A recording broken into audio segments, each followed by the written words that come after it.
2022 में लेखपाल भर्ती जो निकली है, उसमें हम लोगों को पहले तो नोटिफिकेशन में एलिजिबल दिखाया गया, उसके बाद हमको डीबी में बुलाया गया और जब फाइनल रिजल्ट 30 दिसंबर को आया तो उसमें हम लोगों को रिजल्ट ही नहीं शो कर रहा है। अधिकारी हमारे पास ना हालचाल लेने आता है, ना पूछता है क्या कर रहे हो क्या नहीं। हम लोग जाते भी हैं तो वहाँ किसी को मिलने नहीं दिया जाता है। विपक्ष के पास जाना चाहते हैं लेकिन एक भी विपक्ष में कोई भी नेता हमसे मिलना नहीं चाहता। अखिलेश जी के पास गए तब भी वो नहीं मिले, चले गए हैं ना। यहाँ कोई आता है मिलने। विपक्ष से ज्यादा अपने पक्ष में माननीय मुख्यमंत्री जी से आशा है। सख्त सबसे असहाय लोग हैं, सबसे अधिक लाभ हमें मिलना चाहिए और वो भी लाभ हम लोग अपना भीख नहीं मांग रहे, प्री मेंस हर तरह का एग्जाम दे करके मांग रहे हैं और बाहर कर दिया गया है हम लोग। हमारे सामने ये पोस्टर देख सकते हैं जहां लिखा है यूपी दिव्यांग पर हो रहा है अत्याचार। एक तरफ योगी जी की फोटो लगी है, दूसरी तरफ मोदी जी की फोटो लगी है, ठीक है। और वहीं इधर देखिए बाबा साहब अम्बेडकर की फोटो लगी है और अमित शाह जी की फोटो लगी है।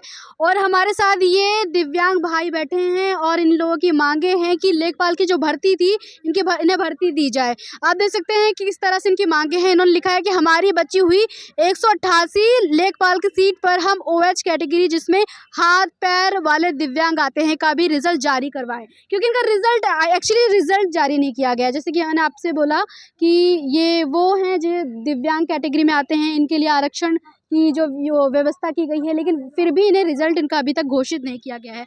तो आप लोगों का ये जो धरना है कितने दिन हो गए आप लोगों को? हम 3 तारीख से लगे हुए हैं यहाँ। 3 तारीख से 7 दिन 8वां दिन चल रहा है। कोई भी अधिकारी हमारे पास ना हालचाल लेने आता है, ना पूछता है क्या कर रहे हो क्या नहीं। हम लोग जाते भी हैं तो वहाँ किसी को मिलने नहीं दिया जाता है। अच्छा, देखिए सरकार जब बातें नहीं सुनती है तो एक दरवाज़ा बचता है विपक्ष का, क्योंकि विपक्ष एक राजनीति करते, विपक्ष और पक्ष आपस में लड़ते हैं, लेकिन विपक्ष ही एक रास्ता है जो हमें हमारी बात को सरकार तक पहुंचा सकता है। तो आप लोग विपक्ष के पास गए किसी? हम विपक्ष के पास जाना चाहते हैं लेकिन एक भी विपक्ष में कोई भी नेता हमसे मिलना नहीं चाहता है। हम एक बार गए तब भी वो लोग किसके पास गए थे? अखिलेश जी के पास गए तब भी वो नहीं मिले, चले गए हैं ना। यहाँ कोई आता है मिलने। अखिलेश जी नहीं मिले आपसे? कोई नहीं मिला और ना यहाँ कोई मिलने आता है। तो अखिलेश जी के किसी कार्यकर्ता को पकड़िए, उनसे बोलिए कि हम अखिलेश जी से मिले। एक बार भाई लोग थे यहाँ तो बोले रहे थे, एक अध्यक्ष जी हैं, कोई नाम तो नहीं मैं मालूम है, वो आए कि हम आएंगे, हम अखिलेश जी से बात पहुँचाएंगे या, तो किसी ने कुछ बताया नहीं, ना कोई इन्फॉर्मेशन। कोशिश कीजिए क्योंकि अखिलेश जी है तो वो सबकी बातें सुनते हैं। किसी ऐसे नेता को पकड़िए जो अखिलेश जी तक अपने आपकी बातों को पहुंचाए। आप बताइए आप कहाँ से आए हैं? जी मैम, मैं गोरखपुर से ही हूँ।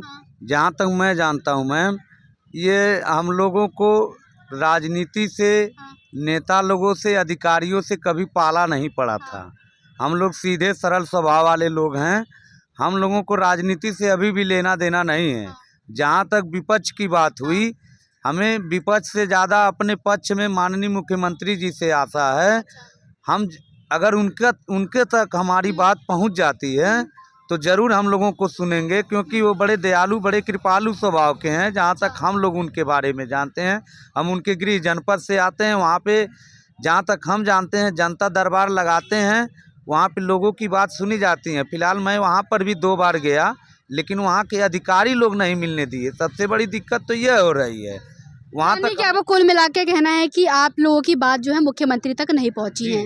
आपने अभी तो आपने कहा कि आप जनता दरबार गए, तो मिलने नहीं दिया गया वहाँ पे? मिलने अच्छा नहीं दिया जा रहा है उनसे, माननीय मुख्यमंत्री साहब से मिलने नहीं दिया जा रहा। सबसे बड़ा दुर्भाग्य है।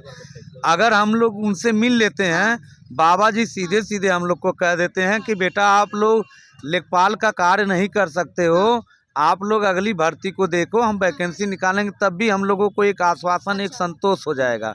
लेकिन अधिकारी लोग भी आश्वासन दे रहे हैं, लिखित तो दे नहीं रहे हैं। अब अधिकारियों पे बात पर क्या जाएं? हम लोग राजा के पास जाएंगे, जो हम लोग के राजा बने हुए हैं, 75 जिलों के यूपी के राजा हैं। योगी बाबा यूपी के ही नहीं, सारे हमारे देश के राजा हैं एक तरह से। उन्होंने राम मंदिर का भी 22 जनवरी को उद्घाटन रखा है। लेकिन दुखद इस बात का है कि राम अपनी प्रजा का ख्याल रखते थे, अपनी प्रजा में खुशहाली लाते थे, चाहे जिस तरीके के लोग रहते हों। और हम तो इस समय सबसे निःशक्त, सबसे असहाय लोग हैं। सबसे अधिक लाभ हमें मिलना चाहिए और वो भी लाभ हम लोग अपना भीख नहीं मांग रहे, प्री मेंस हर तरह का एग्जाम दे करके मांग रहे हैं। और बाहर कर दिया गया है हम लोगों को।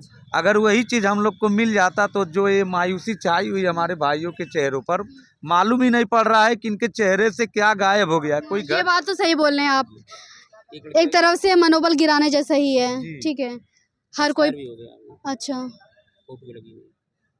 आप लोगों के ग्रुप में से जी मैम, एक लड़का हाँ था, अपने माँ बाप का इकलौता था। हाँ अभी पेपर में उसका कटआउट भी निकला था। हम लोगों को मालूम हुआ कि वो भी एक तरह से पॉलिटेक्निक किया हुआ था, पढ़ने लिखने में बहुत ज़्यादा होशियार था और अपनी बहन का शादी भी तय करके रखे थे। लेकिन जो है ये रिजल्ट की वजह से बेचारे ने आत्महत्या कर लिया। दिक्कत तो यही हो रहा देखिए, है। या तो सरकार पहले आप लोगों को बता देती, ठीक है, क्योंकि आप लोगों ने इतनी मेहनत की, आप सभी लोग इतने पढ़े लिखे हैं, वेल एजुकेटेड हैं, आप लोगों ने मेहनत की, इसके बावजूद भी आप लोगों का रिजल्ट घोषित नहीं किया। एक तरफ से सरकार की निगरानी में कहा जाए तो भेदभाव हो रहा है, जो नहीं होना चाहिए। ठीक है, आप राम मंदिर बना रहे हैं, अच्छी बात है, राम सबके दिल में बसते हैं, लेकिन जो मेन चीज़ है रोजगार, इस पे तो सरकार को सोचना चाहिए, क्योंकि बिना रोजगार के तो घर चलेगा नहीं। और एक तरफ से मजाक बनाना भी कहा जा सकता है, दिव्यांगों का मजाक, जिनकी बहुत ज़्यादा, जिनके लिए बहुत हक की बात की जाती थी, आज उन्हीं दिव्यांगों को हक नहीं मिल रहा उनका। क्या जी मैम। कहेंगे योगी सरकार को? पहले तो मैं आपको धन्यवाद देना चाहूँगा, जो आप लोग हमारी बात को थोड़ा माननीय मुख्यमंत्री जी तक पहुँचाने का कष्ट कर रहे हैं। तो मैं पहले तो ये कहना चाहूँगा, जो 2022 में लेखपाल भर्ती जो निकली है, उसमें हम लोगों को पहले तो नोटिफिकेशन में एलिजिबल दिखाया गया कि आप लोग मतलब अप्लाई कर सकते हैं। तो हम लोगों ने 2021 पैट के थ्रू अप्लाई किया, तो उसमें पहले सब दर्शाया जा रहा था कि आप किस कैटेगरी से हैं, वो ये हैं वन आर्म हैं या वन लेग हैं, हर तरीके की कैटेगरी दर्शाई गई थी। तो हम लोगों ने अपनी पूरी फुल जानकारी से फॉर्म को अप्लाई किया और तब नोटिफिकेशन में मेंशन था कि आप लोगों को लिया जाएगा, मतलब चलन संबंधित जो भी दिव्यांगता है सभी को लिया जाएगा। और हम लोगों ने मेंस दिया, उसके बाद हमको डीबी में बुलाया गया और जब फाइनल रिजल्ट 30 दिसंबर को आया तो उसमें हम लोगों को रिजल्ट ही नहीं शो कर रहा है, लिया ही नहीं क्या गया। कारण लग सकता है कि जो आप लोगों का रिजल्ट शो नहीं कर रहा है, क्या कारण? जब हम लोगों को पता चला तो हम लोगों को ये पता चला कि जो OH कैटेगरी है जिसमें हम लोग आते हैं, हम लोग कार्य नहीं कर सकते लेखपाल का। जब हम कार्य नहीं कर सकते तो हमको पहले से क्यों गुमराह किया गया? 3 साल से 4 साल से हम तैयारी कर रहे हैं, 3 साल बर्बादी तो हुए। 3 साल से तैयारी कर रहे हैं स्पेशली लेखपाल के लिए।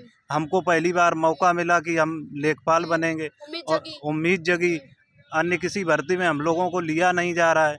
एक उम्मीद थी, वो भी हमारी एक तरह से बिल्कुल जाती दिख रही हम लोगों की। और जो 3-4 साल हमने मतलब अब एक तरीके से ख़राब ही हो रहे हैं। जब हमको फाइनल रिजल्ट से बाहर कर दिया जा रहा, तो हमारी यही उम्मीद है माननीय मुख्यमंत्री जी से कि हम लोगों की तरफ कुछ दृष्टि की जाए, कृपा की जाए। खुलेआम भाजपा सरकार ऐसे लोगों के साथ, ऐसे छात्रों के साथ भेदभाव कर रही है जो विकलांग हैं, पढ़े लिखे हैं, वेल एजुकेटेड, उन्होंने इतनी मेहनत की, लेकिन उसके बावजूद भी इनके भर्ती नहीं दी जा रही है। हमारी रिक्वेस्ट है कि प्लीज़ इनकी बातों को सुना जाए और हम लोग हमेशा आप लोगों की आवाज़ को उठाएंगे ताकि आप लोगों का जो रिज़ल्ट है वो जारी हो। या